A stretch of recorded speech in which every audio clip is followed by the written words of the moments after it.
पावसाच्या संदर्भातील आणखी एक मोठी बातमी आहे। पुढच्या 24 तासांसाठी रायगड, रत्नागिरी आणि पुणे जिल्ह्यासाठी रेड अलर्ट जारी करण्यात आलाय। तर पुण्यामध्ये जोरदार पावसाला सुरुवात झाली आहे। कोकणासह उत्तर महाराष्ट्र आणि मराठवाड्याला ऑरेंज अलर्ट जारी करण्यात आलाय आणि त्यामुळे नागरिकांना काळजी घेण्याचे आवाहन प्रशासनाच्या मार्फत करण्यात आलेले आहे।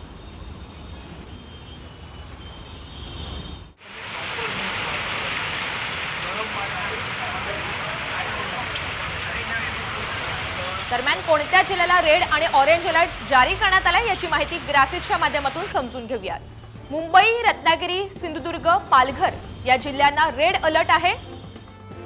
यानंतर मुंबईतला आपण आढावा घेऊयात। मुंबईमध्ये पूर्व उपनगरामध्ये मुसळधार पाऊस सुरू आहे।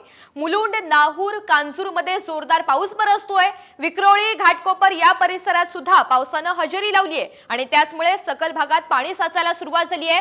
भांडूपच्या कोकण नगर या भागामध्ये पाणी झाल्याचं चित्र बघायला मिळतंय। मुंबईतली ही दृश्य आहेत। मुंबईत पूर्व उपनगरामध्ये मुसळधार पावसाने हजेरी लावली आहे।